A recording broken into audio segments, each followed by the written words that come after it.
Pastor Mark Jobe on letting shame define you. Failure is I acknowledge my failure. Shame says not only have you failed, but you are a failure. And I believe there's a lot of people that live their lives today with hidden shame. Faith and failure. Next time on Bold Steps Weekend. And a reminder, you can listen at its new day and time, Sundays, 7 p.m. here on Moody Radio Cleveland. Here's what I wish someone had told me about temptation as a parent. Oh, this is going to be good. This is Real Family Life with Dave and Ann Wilson. The temptation you're struggling with is not just about you. If you give in to this temptation, it is going to affect your legacy. Even though your kids don't see your temptation or your struggle? Yeah, God says in the Ten Commandments that the sins of the father are going to visit down to the third and fourth generation. And I think that means the mother, too. So you're not off the hook. And that means even when they're not seeing you and it's in the dark and it's in private, what you struggle with will affect your family and affect your future. That's how high the stakes are. Oh, that's so scary. Seek Jesus. We're Ann and Dave Wilson, and that's Real Family Life. Get more at familylife.com/real. Missions are about reaching out to the people God's placed in our paths with the life-changing message of the gospel. And on Missions Today, we dive into the stories of God at work around the world and in your neighborhood through people like us, utilizing the tools God's provided. Missions Today is moving to a new day and time here on Moody Radio Cleveland. I'm your host, Colin Lambert. Join me Sundays at 6:30 p.m. That's Missions Today, now on Sunday evenings at 6:30, Moody Radio Cleveland. The following is a test of the emergency alert system.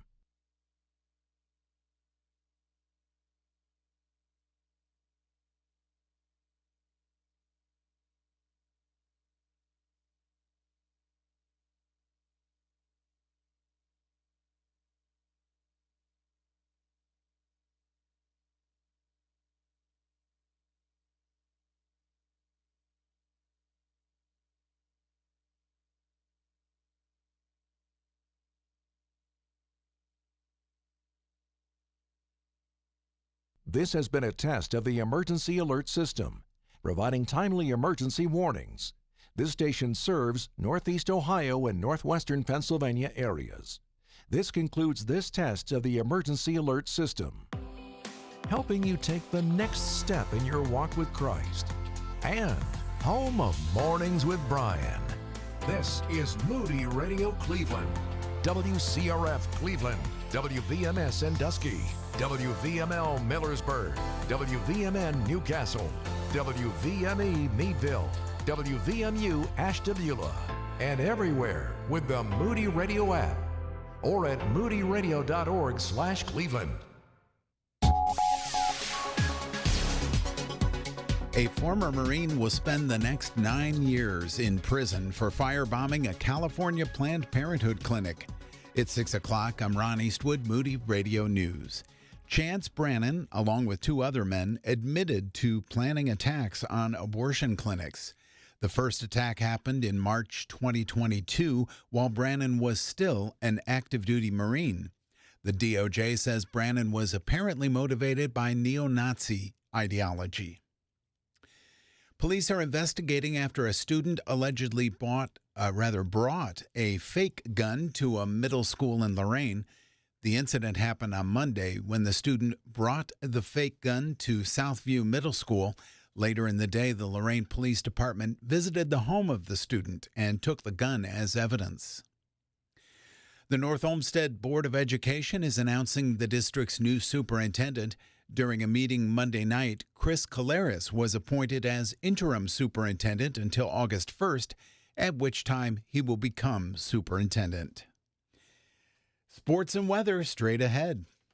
We invite you to visit Moody's campus in the heart of downtown Chicago for Experience Moody, our campus visit day, on Friday, April 26th or Friday, May 3rd. Experience life as a Moody student by attending class, meeting with students and advisors, and exploring our world-class city. We're excited to welcome you to learn more about whether Moody is right for you or your student. Register to attend Experience Moody on April 26th or May 3rd at moody.edu/Experience Moody. In sports, the Guardians outlasted the Red Sox 10-7 in extra innings. The Pirates were upended by the Mets 3-1, and the Blue Jackets defeated the Hurricanes 6-3 in their season finale. Here's your Moody Radio Cleveland forecast. Showers likely with a chance of thunderstorms this afternoon. Highs will be in the lower 70s. And at last look, we had cloudy skies in Cleveland where it was 68 degrees. Akron and Canton reporting light rain, 65 the temperature. And in Ashtabula, cloudy skies and 58 degrees. It's time for your moron moment. Need a brain break? Get in a game without downloading a thing. Type Atari Breakout into Google, and you'll see the search result for Play Google Atari Breakout. Hit enter for a fun, playable version of the classic game. And that's your Moron Moment. Moron. And you'll find that on our Facebook and Instagram. It's 6:03 with Moody Radio News. I'm Ron Eastwood. Broadcasting live from the Bob Devine Studio. It's Mornings with Brian.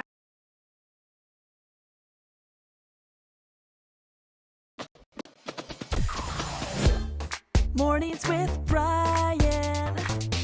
Moody Radio Cleveland. 103.3 at 6 to 9 a.m.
6:07. Oh, that's over. Marvin. Wow. He ran out of the room. He was done. Good morning. It's Wednesday, team. Look at us. Here we are. There we were. Yep. We're excited that here. you're with us, and I'm particularly looking forward to John Palmer coming back, the self-proclaimed Cranky Arborist, which he's one of the more self-aware people Yes. I think I've encountered. He knows he's cranky. Yeah, and he's like, he tempers it. I'm not offended by his crankiness. No. Like, he's cranky for the plants. He's cranky for the trees. Yes, because we don't know what we're doing. No. Every time I've asked him a question about something I should care for in my property, I'm always doing it wrong. Yeah. And he's cranky about it because he's cranky for, like, for example, my apple trees and my grapevines. Yeah, because they have so much more potential, and you're not letting them have their potential. Same with you and that tree in your backyard. You were like all wrong about what it was. You were trying to tell him what it was. I was trying to tell him what it was. It's not a maple tree. It's a locust tree. Which is an entirely different type of tree. Yes. What do I know? You're like, oh, the trees look the same. Wow. That's exactly right. You're like tree racist or something. Yeah. Yes. So I tried to explain the leaves, didn't do it right, so he thought it was a maple. It's a locust tree. I never pay enough attention. I need to pay more attention. Like, when I actually focus on something in nature, in God's creation, I'm like, well, look at this thing. This is amazing. But most of the time, it's just formless blobs around me. Yeah. That are in my way or in the road. Yeah, my neighbor, we have a shared driveway, and her tree, I don't know what it is, but it has little green dots that fly around, and it's filled our driveway. Little green. We'll have to find out what the little green dots are. Little green dots that And they're annoying. fall. I think I Yes. know what you're talking about. Yes. I hate those. Yeah, they are small and they go everywhere. We don't have a garage. We have to park our cars in the backyard, and we have a tree that's dropping these strange berry-like things. Every time there's rain or a huge windstorm, my car is just coated in them. Is it crab apples? No, they're smaller than that. Oh, And you probably shouldn't eat them because you don't know what I you're wasn't doing. planning on eating them, but I accidentally tracked them into my house all the time. That's annoying. I bet Jimmy, with how much he likes gardening, he's like the happy arborist. He loves that stuff, I bet. I wouldn't call him an arborist. He just likes he likes playing in his dirt, and he likes planting his seeds. Yes. When John was on last time, the same day, Jimmy's like, "Hey, I'm gonna go rake up all the brush from the winter." I'm like, "No, you can't. It's not time yet." And he got really mad at me.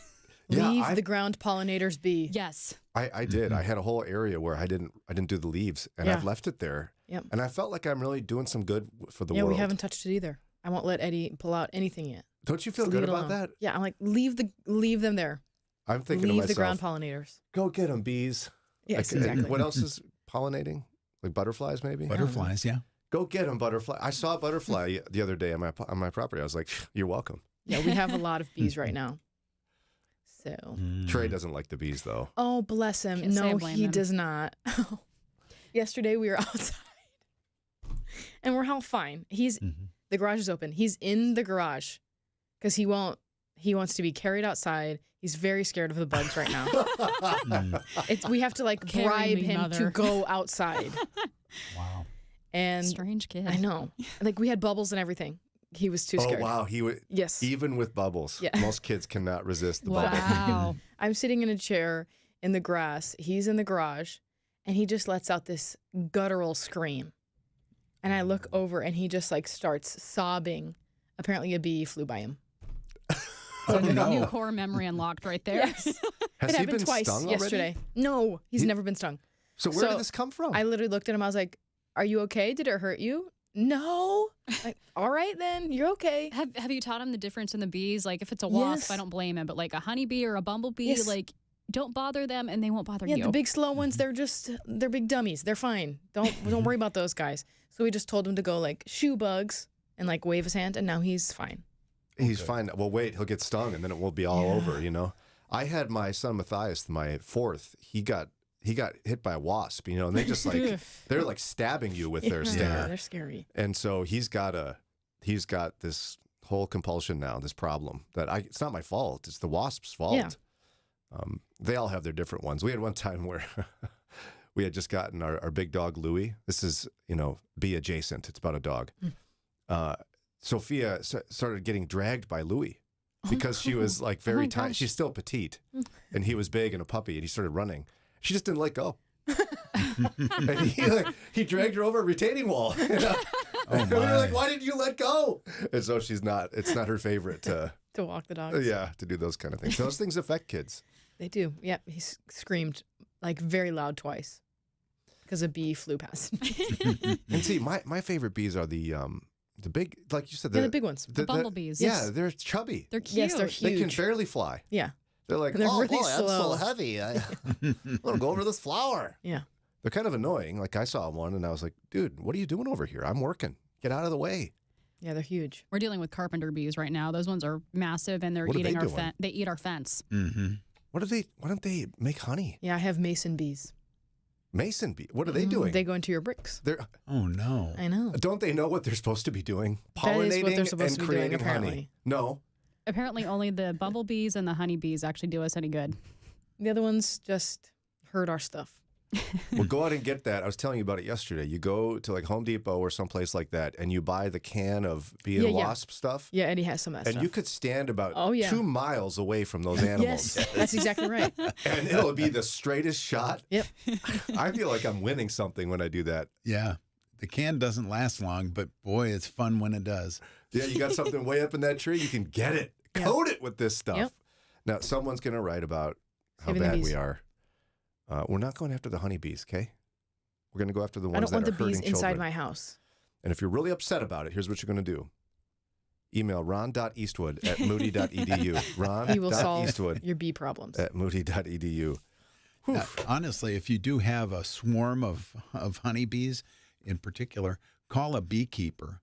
They are glad to take that Oh, that's a good swarm idea. of bees and they'll take it home with them and Make a new little colony. Yeah. And that way it gets out of your house. It doesn't have you don't have to kill them to do that. More and more people are doing the honeybee thing. I had some nice stranger help me at Tractor Supply the other day when I was trying to figure out my electric fence stuff. And an older guy, and he always showed me all the stuff I needed. And he was getting an electric fence to protect his bees from critters Oh, that's nice. because he's got a little beehive. Oh. Honeybees are endangered. We need to protect them. And you can actually buy kits now, pretty cheap kits to create your own little, I don't know, whatever, this colony, hive, Yeah. But don't, apartment. I don't don't know. go in my bricks. Leave my bricks and my children alone. That's all I ask. I've heard it's a lot of work though. We've thought about it, but people are like, you gotta do a lot. Yeah, I saw someone on Instagram and she was like, "Yeah, I had to go work the hive," and I was like, "What? Didn't They don't sign just up like for that. do stuff? They don't just like do it by themselves? No, Whatever apparently that not. means." And she's like, "Yeah, I had to find the queen." I was like, Don't they take care of themselves in the wild, though? "Yeah, I guess maybe just because this go. is a manufactured home. I don't know." I don't know how that works. Sarah wanted she wanted a bee like Airbnb, where you don't have to they can just hang out there and leave, like an apartment kind of. And somebody was like, no, you can't do that. Yeah, you got to collect the honey. But if it gets too many, I guess they just are like, we're out of here. This place Yeah, they is too leave. small. Yeah. Look at us. We're pretending like we know a lot about all this. John's going to be here and he's going to say, I hate you all. He's like, I was listening driving in. You made me very cranky. The Cranky Arborist will be here, John Palmer, to answer your questions, all bushes, shrubs, it's warm. trees, grasses. What questions do you have for your lawn? Yeah. Ask John. That kind of sounded great. You came up with a slogan for him. Yes, he should get it trademarked, as we learned yesterday. Questions about your lawn? Ask John. You can text in those questions 440-546-2255. 440-546-2255. Coming up in just a minute, I didn't know if I thought it was going to be like, wah, wah, this isn't interesting. No, this is pretty compelling. A very unique, first of its kind trend in the church that surprised me. And it deals again with those millennials. You can breathe easy. No one cares about you anymore. You're Thank the new Gen goodness. X. Yes. We're all I've going to been ignore you. waiting. You don't even matter anymore. No, good. Gen Z has got a trend that we've never seen before. What else is new? Yeah, I suppose. And also, that makes you the new boomer, so best wishes. Who, me? No, wait. Xers are still invisible. When do people care about us?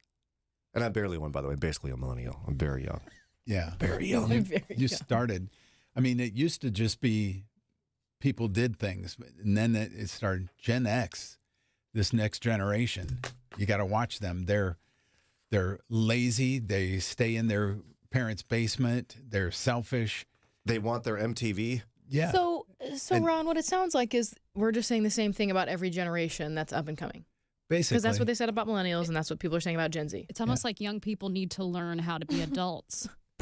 And it's a learning curve. How dare you, Daria? How dare.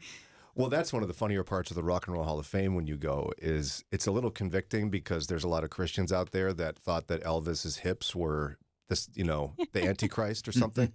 But there were, whoa. I mean, people were really mad about rock and roll. Like, Bill Haley and the Comets. They're like, oh no, it's over. Oh no, these kids, they're dancing. I guess there is some familiarity with every generation, but there's an aspect of your generation, Daria, that's very new and I think really interesting. We'll get to what it is here in just a minute. Moody Radio's thankful for support from listeners and businesses like Deerfield Ag Services. They help in adaptation of new technologies and techniques of farm and business management. More information about Deerfield Ag and how they can help is at deerfieldagservices.com. You see a huge group of people and maybe they're in line to do something and they seem happy about it. You have to wonder, okay, what am I missing? What's going on here? What are these people excited about? Well, in this case, it's thousands of people and they're joining MediShare.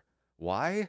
Well, MediShare is a much more affordable alternative to health insurance. It's reliable, too. It's a well-run community of Christians. They've been sharing each other's medical expenses for more than 30 years, so it's proven. And if you switch, you'll likely save hundreds of dollars a month. Most members wind up paying about half what they used to. And you know what? They find they like it better. MediShare's member satisfaction rate is 98%. That's way better than health insurance, as you might imagine. You don't have to pay for things you don't believe in. You get telehealth 24/7, huge freedom in choosing your doctors. At least check into it. This may be one of those things where you're like, why didn't I do this a long time ago? Why not start saving now? Call 877-58-BIBLE. That's 877-58-BIBLE. 877-58-BIBLE. Whether anxiety is your daily companion, a low hum, or a debilitating roar, Jesus wants you to find rest and peace. Tessa Afshar, best-selling author of Pearl in the Sand, shares 30 devotionals in The Rested Soul, vulnerable stories from battling anxiety in her own life, reminding you that you are not alone. With beautiful illustrations by Tessa's husband, The Rested Soul points you to find quiet and comfort in Jesus. The Rested Soul. Order it now at moodybooks.org. Are you looking for candid conversation from a biblical perspective? You found it. It's Mornings with Brian on Moody Radio Cleveland. Have you ever wanted to sit over, coffee and maybe some breakfast with Ron Eastwood? You wondered, what could that be like? Well, we have the answer for two people and their friends. I barely got that one right. We got Breakfast with Ron as an opportunity for you. It's May 2nd at the IX Center for the Cleveland Prayer Breakfast. Ron's going to be there, and we have 2 pairs of tickets that you could enter for your chance to win. Ron's hosting a little table. Wow. You're going to have to come up with a whole bunch of pithy moron moments and icebreakers. And yeah. Did you all know that the egg is the... You should do breakfast facts. That'd be so fun, Ron. No now pressure. I've got to do it because you brought it up. Aren't you glad people that are going to expect it? I thought that was just your general state of being. Like, I love following you on Facebook because you've got all these tidbits on there. It's so fun.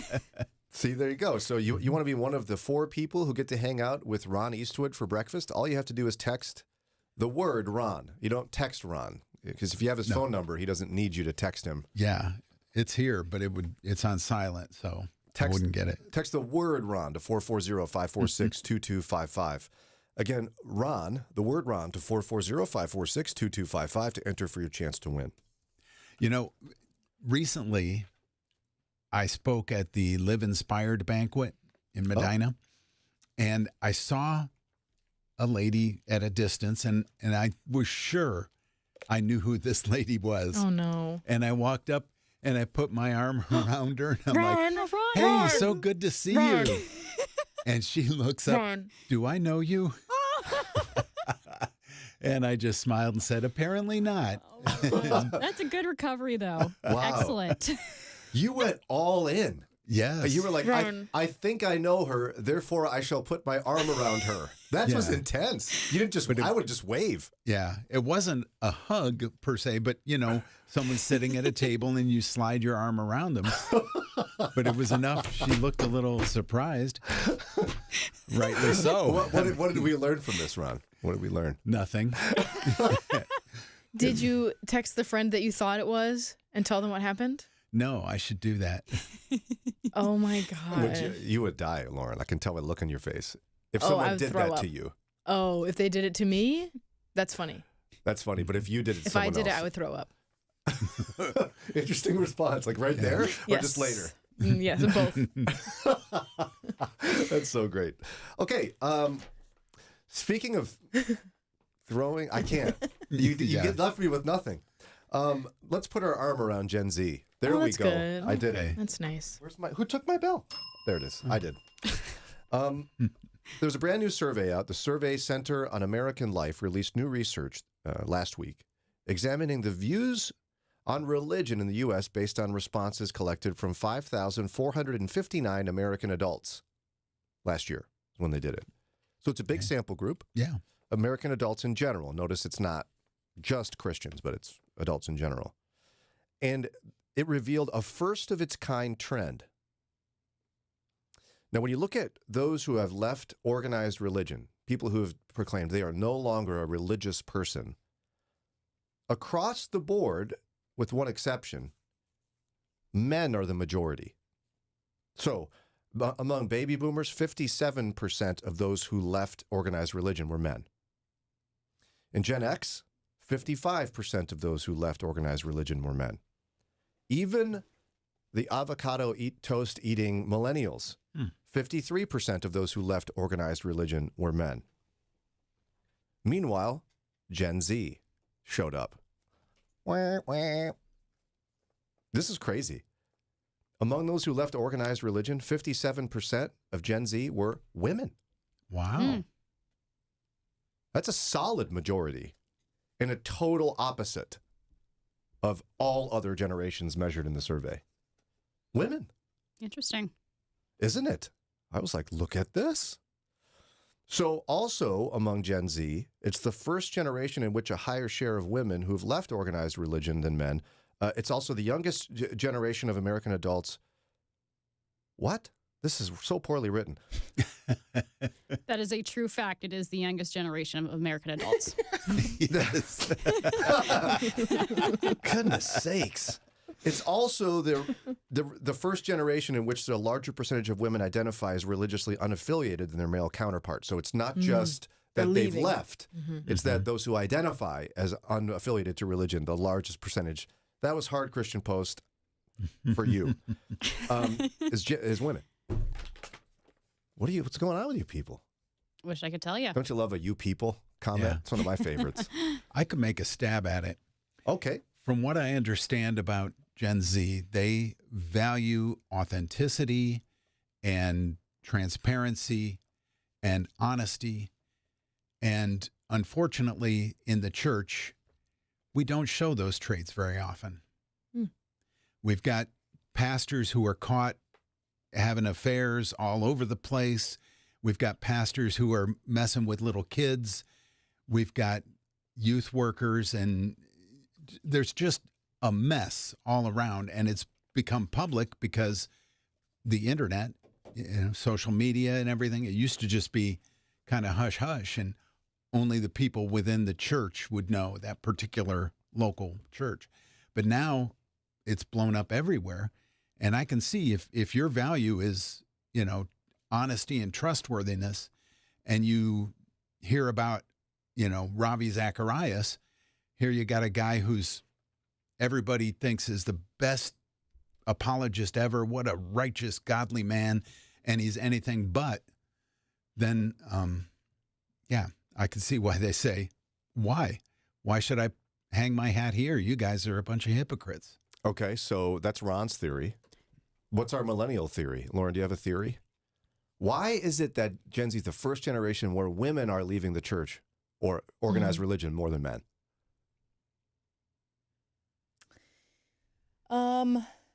I wonder kind of similar to Ron. If things are the things that are important to stereotypical, like what is important to women, are not really important to the church right now, and so they don't feel seen. Maybe. Okay. Gen Z, process for us. Do you like those reasons? Yeah, I think they're good, and I think they're contributing reasons. I'm wondering if part of it too is Gen Z, specifically Gen Z women, tend to be very passionate about issues like gender identity and abortion, and the church has very firm stances on those that are typically not in line with where a lot of people in my generation stand. Mm-hmm. Okay, so Ron, I'm going to do the evaluation with my buzzer and my bell. Ron, you get a... Okay. They listed multiple reasons. Oh, I'm sorry if the truth is rude for you. Wow. What did you say again? Was I listening to you? I think you get that too. It's fine. Daria gets like a... Like kind of there, but kind of not. Yeah, because it wasn't the number one reason. They have their primary reason here. The research suggests that young women's skepticism about organized religion stems from a belief that most churches do not, quote, treat men and women equally. So, when asked if they disagreed with the statement, most churches and religious congregations treat men and women equally, small majorities of women aged 65 and older and women between 50 and 64 answered yes, yeah, they treat them basically equally. Much larger majorities of women between the ages of 30 and 49 and between the ages of 18 and 29 thought churches treat men and women unequally. A significant number in Gen Z were like, no, you don't treat men and women equally. Huh. What say you, boomer? If you're coming at it from a non-theologically educated viewpoint, just a worldly viewpoint, you're absolutely right. Because most churches, a woman cannot be the pastor. So, not equal. If that's how you define equality. Right. Yeah. However, some churches live out gender theology in terms of, not gender theology, roles of men and women theology very differently. Mm-hmm. Right? Yes. Now, Lauren, there's this. You're the resident theologian because you graduated from Moody. I know you don't want that title, but sorry, you're the only one that did.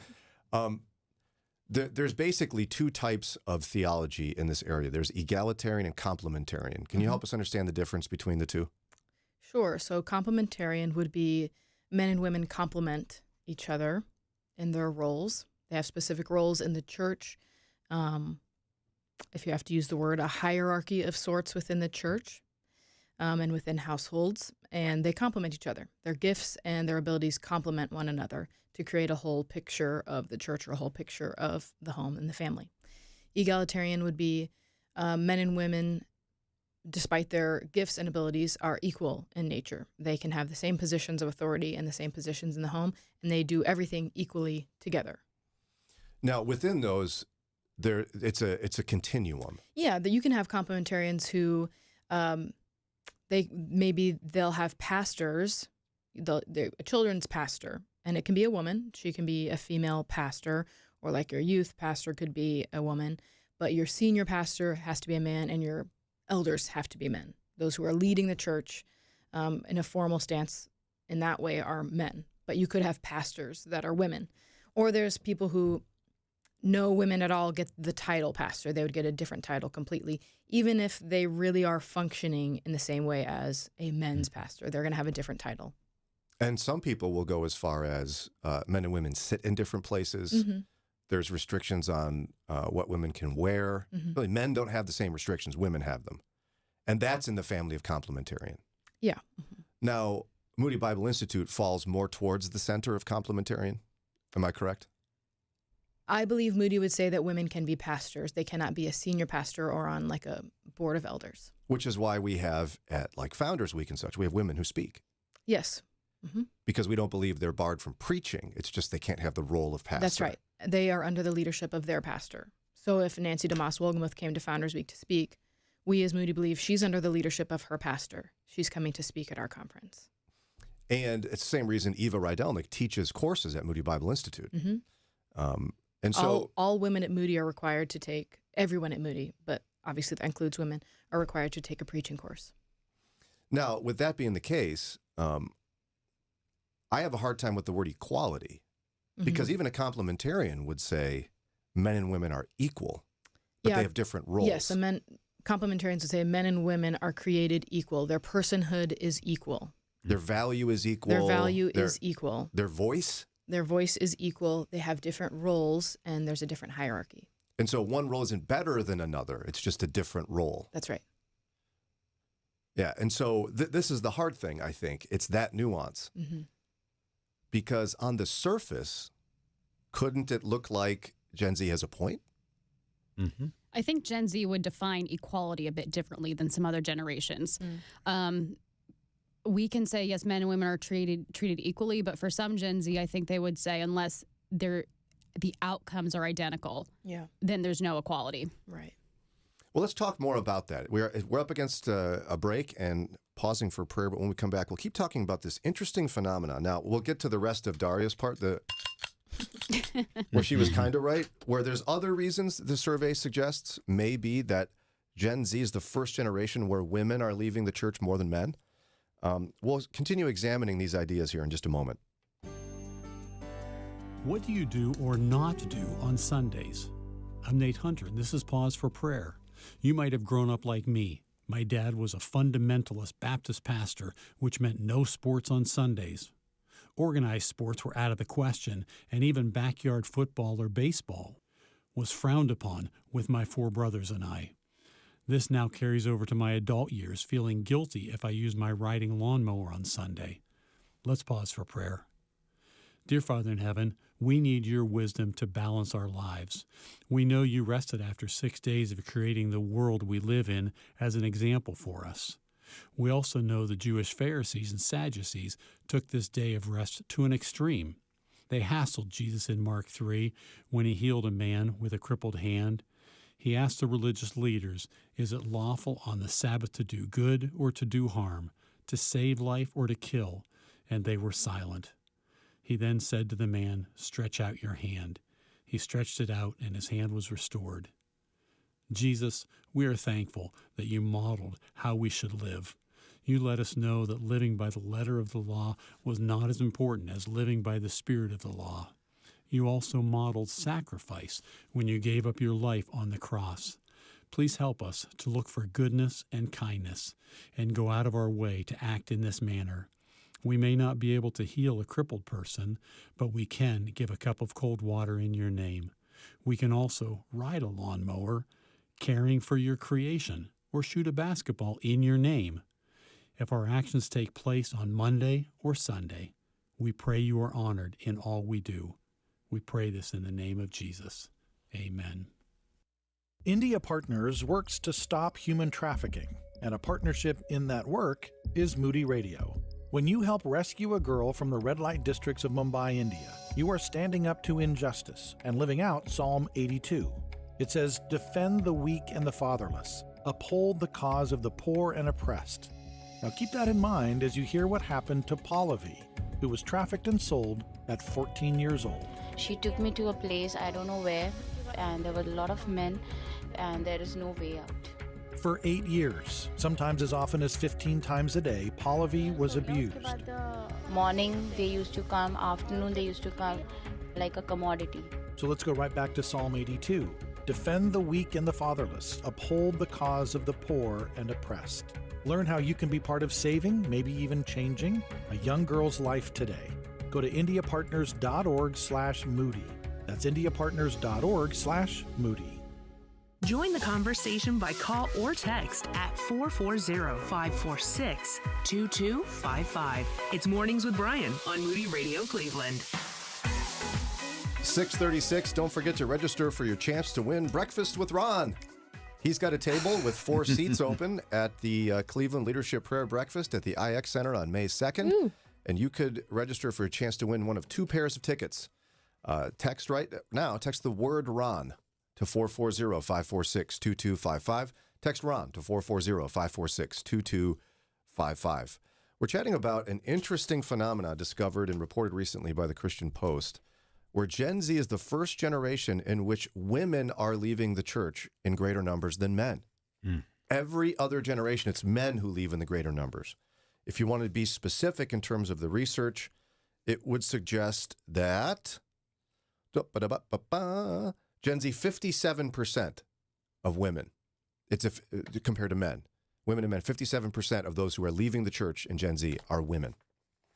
And the primary reason, according to the research, is that young women have skepticism about how religion and most churches, how they don't treat men and women equally.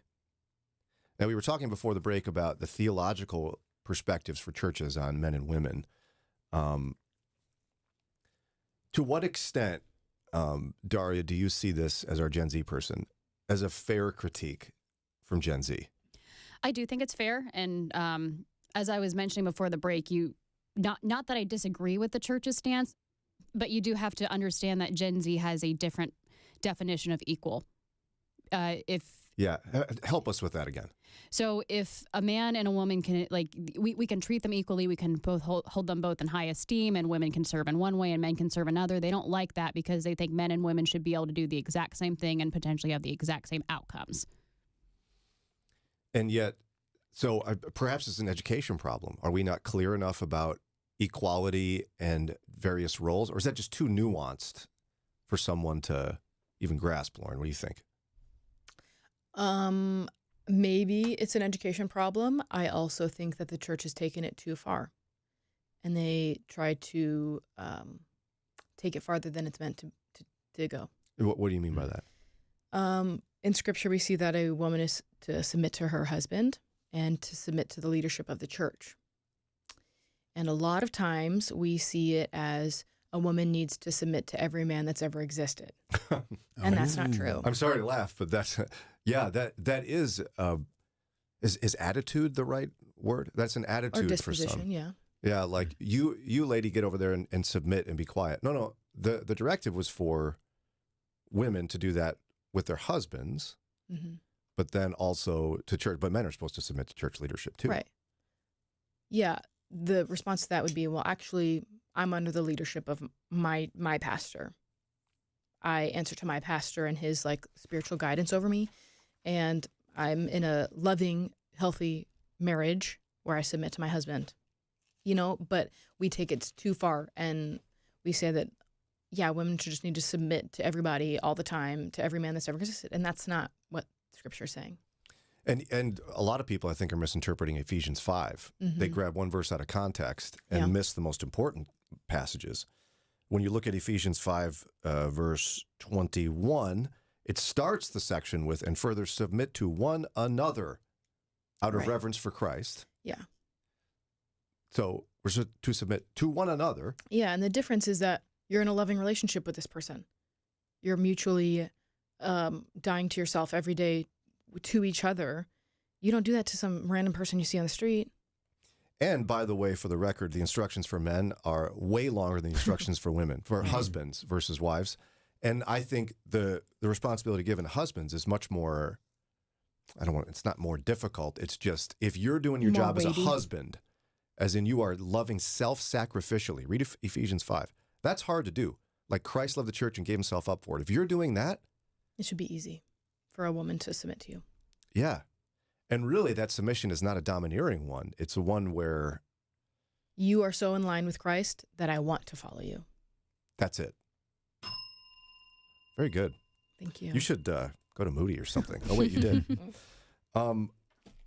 So how do to what extent do we have work to do, and what does it look like? If we want to make sure that we don't start losing women like crazy in younger generations, what can we do as a church to maintain our theological perspective, but make it clear that women have tremendous and equal value? I think you need to start by lifting them up and showing them all the ways that they can serve, and respecting the fact that women are going to be different and behave differently. Whether it's expressly stated or not, there seems to have been this effort to combat third wave feminism. So the expectation is that women don't have value if they're single or if they don't have children. Yeah. Well, and I think we've seen the consequences of church communities and ministries that have an absence of women or a woman's voice, at least, in their leadership. Mm-hmm. And the consequences can be disastrous. Yeah. Which is one of the reasons I'm so proud that Moody Bible Institute has changed the trend on that. And we have 2 women on our board. Yes. Last I remembered who's on our board, yeah. One of them being Dr. Julie Slattery. Mm-hmm. We need women's voices in the room. We've talked to Dr. Slattery about this before, how it does change the dynamic, and women bring important value to leadership decisions and such, even if you're a complementarian organization like we are.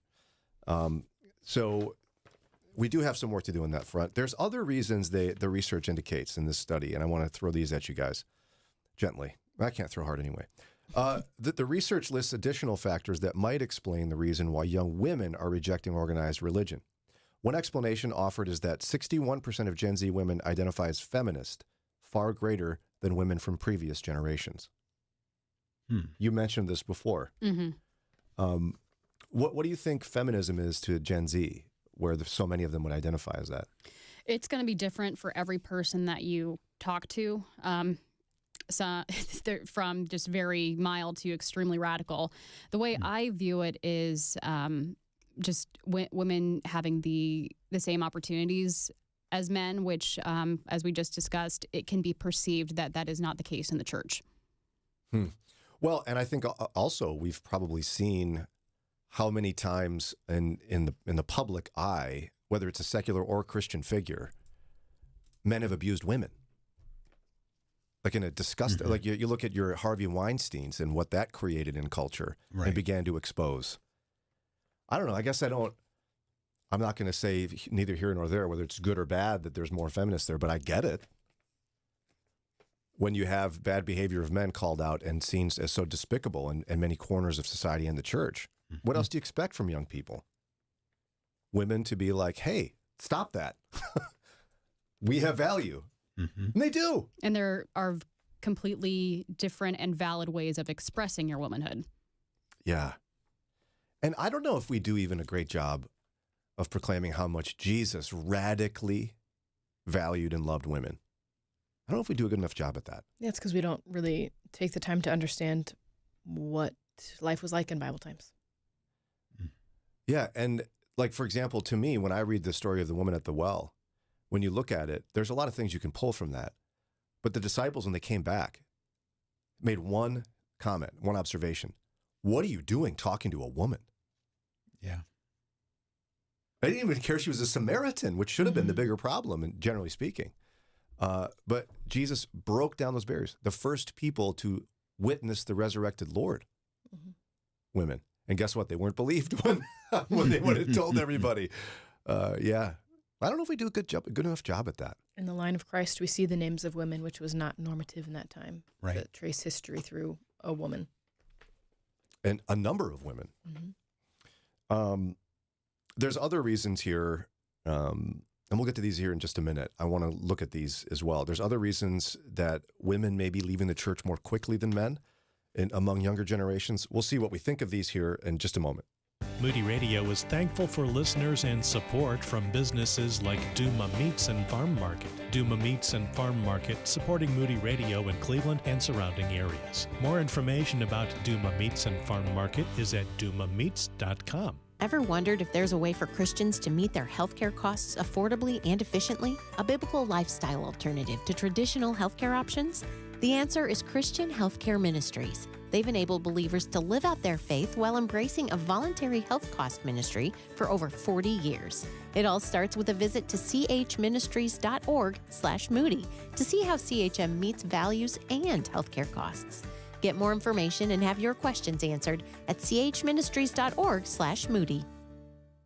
The words you are about to hear are taken from letters sent in by members of the Trinity Debt Management Program. Dear Trinity, today I'm making my final credit card payment. Before I came to you, I was in a constant state of anxiety and panic, but now there is hope for my family's financial future. Working with Trinity made me understand that I'm not alone. You really do help people. Your kindness will never be forgotten. Without Trinity support, I would not have achieved my lifelong goal of becoming debt-free. debt-free. We saved a lot on interest and penalties, of course, but the reward was the gift of human kindness. Trinity has carried me through a very difficult time in my life. You're amazing. I used to feel so anxious and hopeless. Now I feel grace and peace. God bless Trinity as you continue to help others become debt-free. If credit card debt has you down, call Trinity at 1-800-659-9838. That's 1-800-659-9838. Keeping your eyes on Jesus in a changing culture can be difficult. Let us help. It's Mornings with Brian on Moody Radio Cleveland. 647, according to the Christian Post, Gen Z has done it again. They're the first generation that I'm aware of, probably in American history, where you've got women leaving the church in greater numbers than men. I mean, when you look at statistically, boomers, Gen X, and millennials, it's always men having the majority of those leaving the church, not in Gen Z. We talked about a number of reasons, but the primary one, according to the research in this article, is that women don't think that the church treat men and women equally. Mm-hmm. Now, we've talked about the varying theological positions. If you've just tuned in, you'll have to go back and look at it for yourself. But generally speaking, among the evangelical church, there's two positions. It's complementarian and egalitarian. Moody Bible Institute is complementarian in that they believe women are equal, but have different roles and live out those roles in the church. Now, Moody's position is, I don't want to give it like some sort of category, but it's not a far extreme complementarian organization. They believe that the role of senior pastor is reserved for women. Sorry, men. Scratch that. Scratch that. Scratch that. Say the whole sentence again. Lots of words. We believe that the role of senior pastor is reserved for men. Yes. Okay. But women could be pastors. It would just be like children's pastor, women's pastor, or whatever. Care pastor. Something like that. Yeah. Yeah. And so, goodness sakes, talking about getting something wrong. Whoopsie.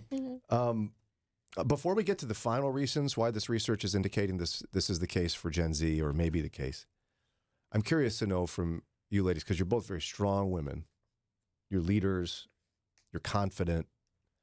Somebody might go, how is it, let's start with you, Lauren, that you could be complementarian?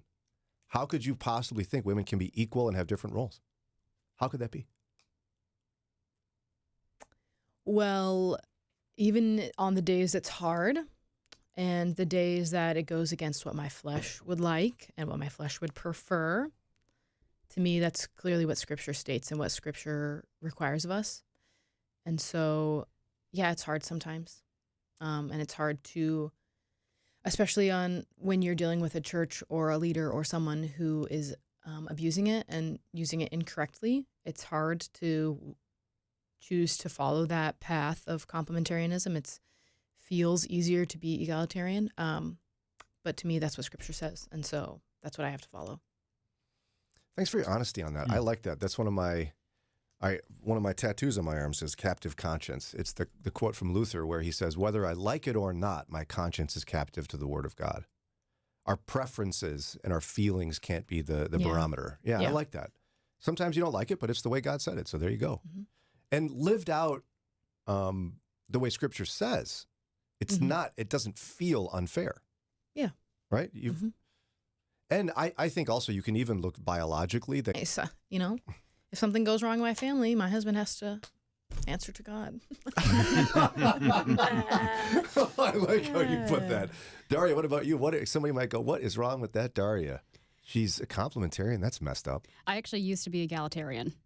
But I had a heart change in part because I think Scripture is fairly clear on this, but also getting married has really shown me that there are very different and yet very important roles that a man carries that a woman will never have to. They're weighty roles, and it's a role that my husband in particular does not take lightly, and I don't know that I want that. Well, especially having, I don't know Jimmy super well, nor do I know Eddie super well. You both married men who take Ephesians 5 seriously. Mm-hmm. And the way they love you is biblical, and the way they lead to your family is biblical. And so how could it be hard for you to follow your part of Ephesians 5, right? I won't lie and tell you it's not. Like Lauren said, the flesh wants to rise up, so to speak, sometimes. But and this is something I'm working on, is God has placed him in my life and given him the roles as a man, and it's my job to submit to Christ and therefore to my husband. But that guy loves you so much. It's really not hard. I mean, he takes such good care of me. He handles a whole, I mean, his mind is always going with how to best lead our family and the next steps for us. And the way he's lived it out, again, remember, and you've said these things before, and I'm guiding you in this, but you've moved twice for your job. Yes, he cared about me enough that he saw the opportunity, saw how much I wanted it, saw that it was going to be a good move, not only for my career, but for our family. And so he prayed about it and he said, yeah, we'll move, not once, but twice in the span of under 3 years. Which is self-sacrificial love. Yes. And you can just tell when you hang out with you two, he's just crazy about you, by the way. Yeah. The guy gets up and what does he, start your car for you or something? Goodness sakes. Don't listen, Sarah, if you're awake. Yeah, he opens the gate for me and walks me out. How can it be hard to believe there's different roles when you live out your marriage like that, you know? Yeah. You married a good guy. I did. He's the best. We could sing Eddie's praises, but it would make you uncomfortable. Yeah, it's okay. We can focus on Jimmy.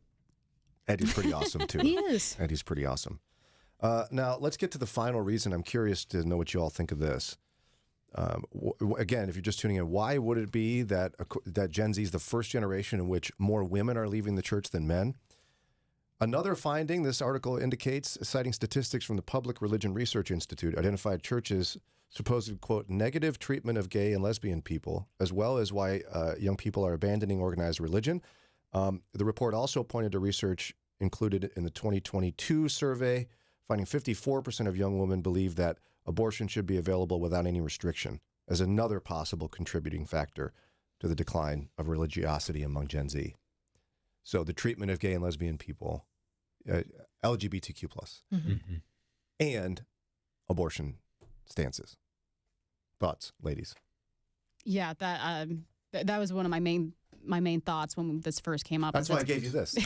That's got to be at least part of it. The abortion stance? Yeah.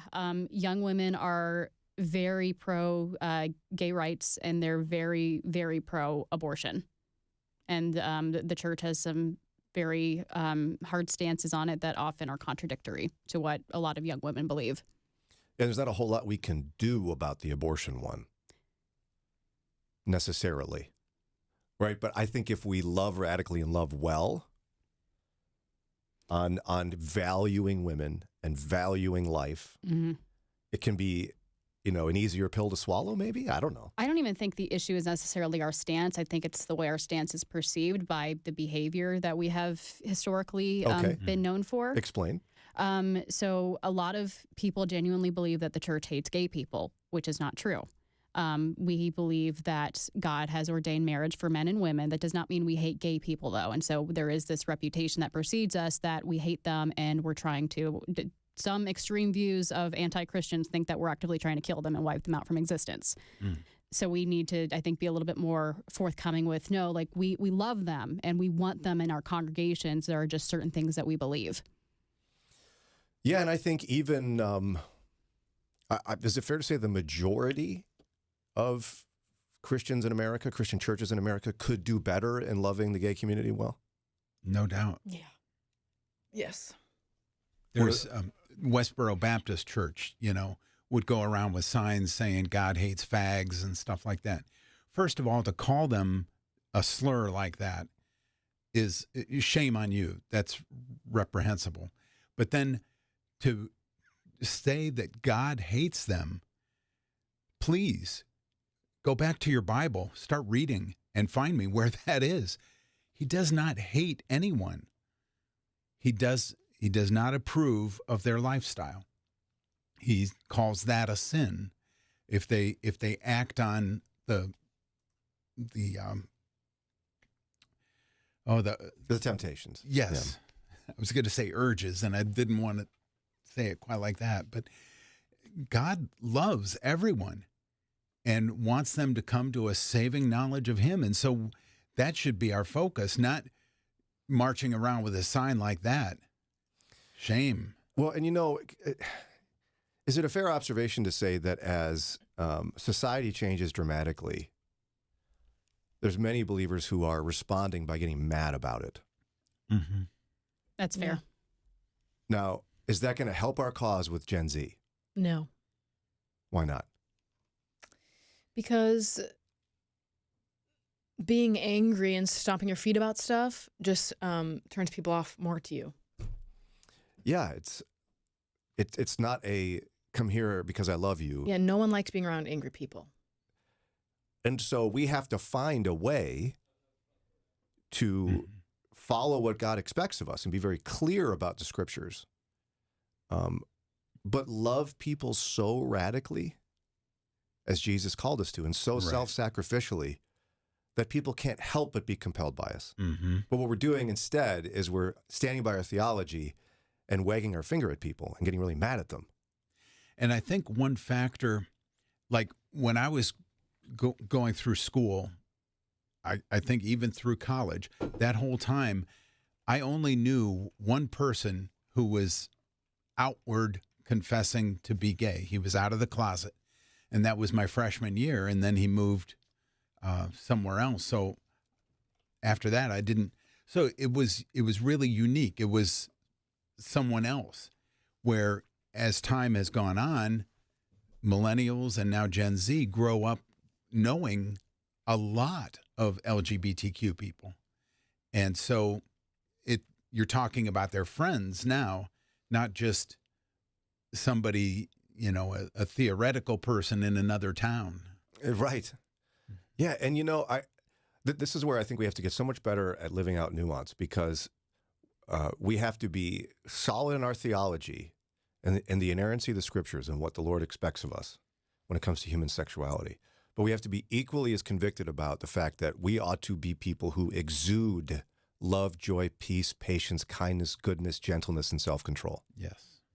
Like if we do that, it won't be hard for people to at least hear what we have to say. And they may not even worry about that part until later. In theory, if we're loving people super well and we're exuding the fruits of the Spirit, they're going to go, what is going on with you? And we'll introduce them to Jesus, and then they'll start conforming their life to him. Mm-hmm. That's how it's supposed to work. But I don't know that we're necessarily living out the fruits of the Spirit. Maybe that's the answer. But clearly, if we don't figure out how to do this better in a public sense and in a reputational sense in our country, we're going to lose young women. Mm-hmm. And that's not good for the church. This article talks about what would happen if the church started losing women. Nothing would get done because of how much women do in the church. Yes. Service-wise. Goodness gracious. So it's certainly something to be concerned about. But hey, it's time for us to get to Ron's news and today's More Ron moment. Maybe we'll pick this back up on Friday if you'd like to. But some of you have already been texting in your questions. He's back. The Cranky Arborist. He's cranky for the plants because you don't know what you're doing with them. You keep doing things, and I keep doing things I shouldn't do. Right. John Palmer. He's an ISA board-certified master arborist, and he'll join us to talk about the weather changes and spring and what you're supposed to do with your lawn and your plants and your shrubs and your bushes and all that stuff. You can get your questions in as well.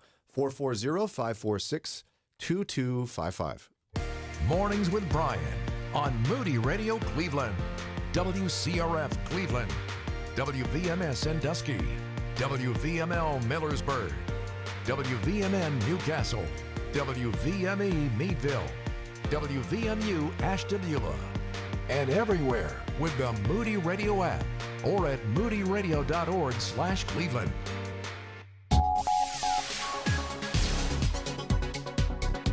The Olympic flame is lit. It's 7:01. I'm Ron Eastwood, Moody Radio News. The fire was ignited early Tuesday morning in Greece at the ancient birthplace of the Olympics. The ceremony starts a torch relay that will culminate in Paris for the Summer Games, July 26th. Nearly 100 employees are being laid off as ProMedica says it's closing one of its Cleveland facilities. The Toledo-based company says the ProMedica Skilled Nursing and Rehabilitation Facility at Metro Health is closing, which will result in 92 employees being laid off. And leaders at Akron Children's Hospital report that They will soon begin offering additional areas of specialized care through a partnership with Cincinnati Children's Hospital. In Akron, that will mean expanded specialty care in areas including ear, nose, and throat, liver disease, and bone marrow transplants. I'll be right back with sports and weather. We invite you to visit Moody's campus in the heart of downtown Chicago for Experience Moody, our campus visit day, on Friday, April 26th to Friday, May 3rd. Experience life as a Moody student by attending class, meeting with students and advisors, and exploring our world-class city. We're excited to welcome you to learn more about whether Moody is right for you or your student. Register to attend Experience Moody on April 26th or May 3rd at moody.edu/Experience Moody. In sports, the Guardians outlasted the Red Sox 10-7 in extras. The Pirates were upended by the Mets 3-1, and the Blue Jackets defeated the Hurricanes 6-3 in their season finale. Here's your Moody Radio Cleveland forecast. Showers likely with a chance of thunderstorms this afternoon. High temperatures in the lower 70s. At last check, cloudy skies, 68 degrees in Cleveland. Light rain in Akron and Canton, 65 the temperature there.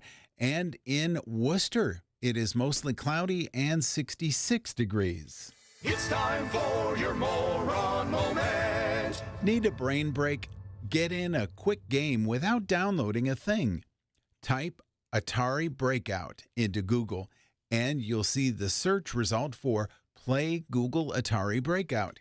Hit the enter for a fun, playable version of this classic game. And that's your Moron Moment. Moron. And you'll find that on our Facebook and Instagram. It's 7:04. With Moody Radio News, I'm Ron Eastwood. Broadcasting live from the Bob Devine Studio. It's Mornings with Brian.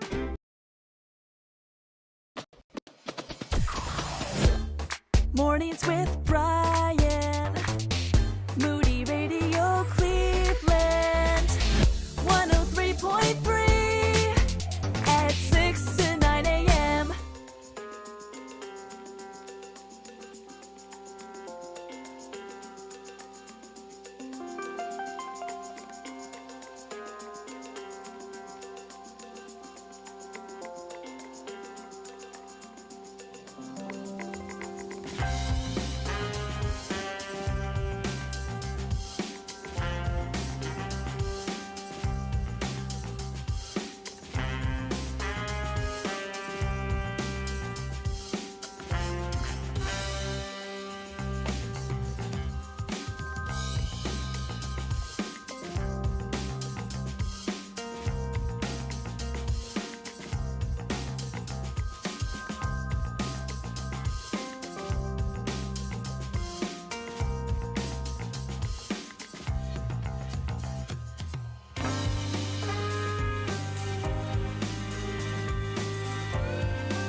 Phil Wickham at 7:08 WCRF. Hey, don't forget, tomorrow's the big day.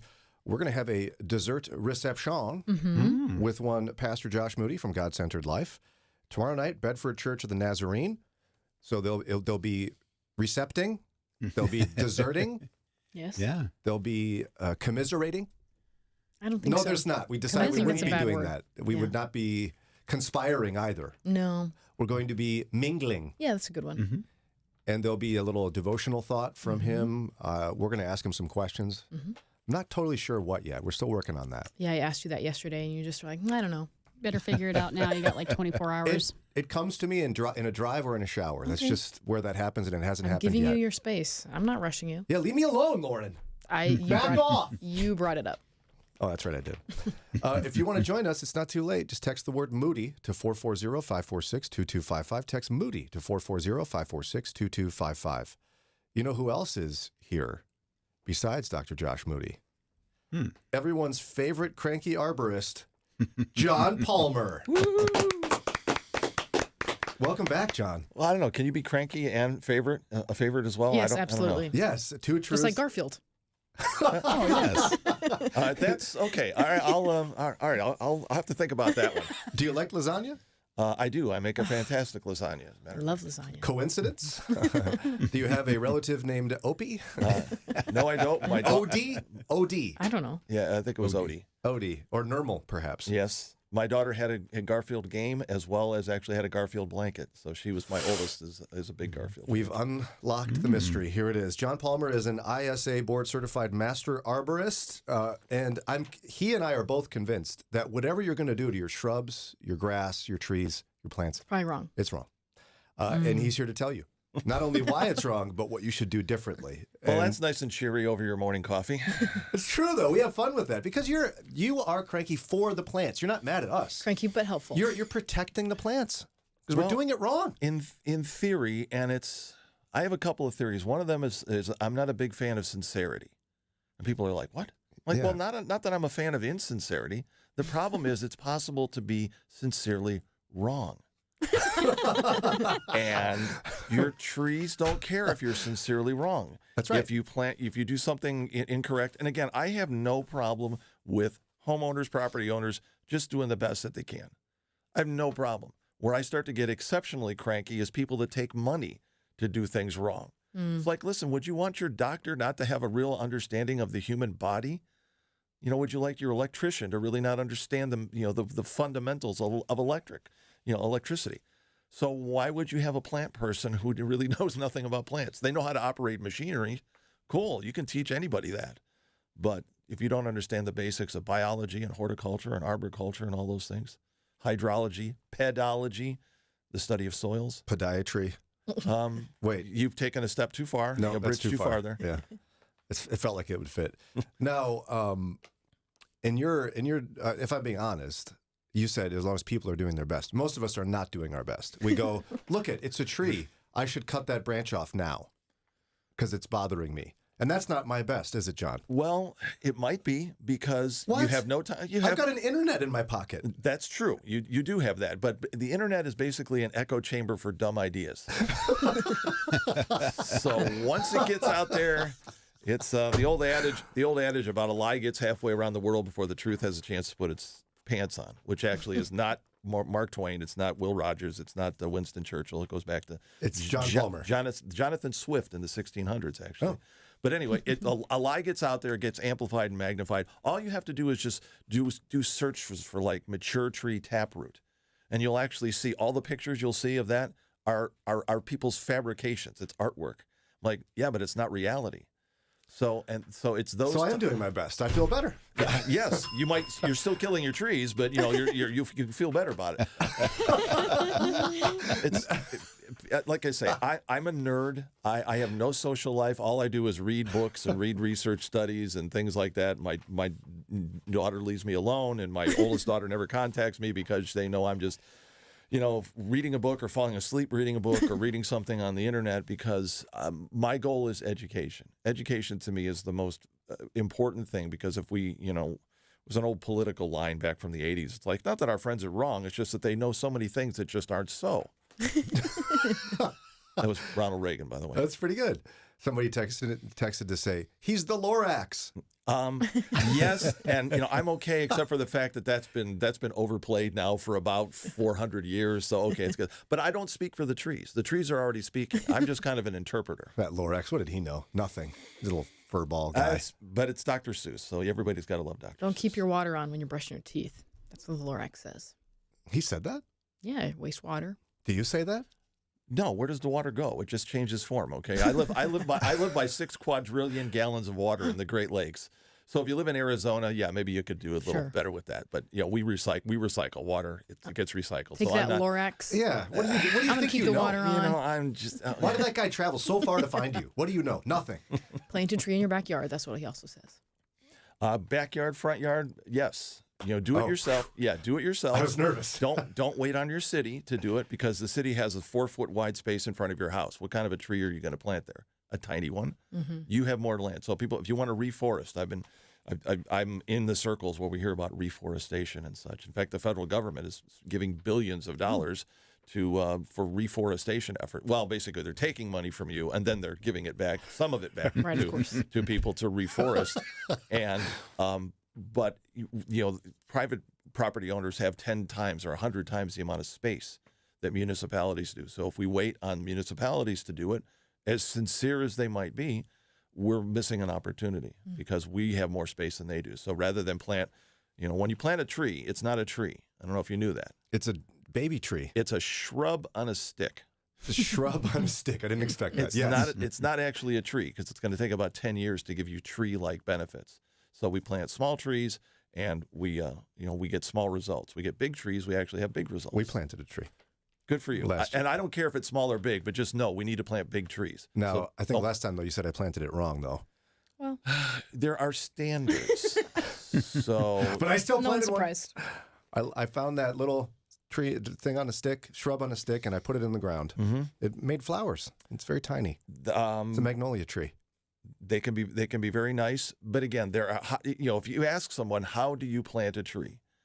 What's people are kind of dig a hole, put it in. That's pretty much it. Grab a shovel, Einstein. That's how you plant a tree.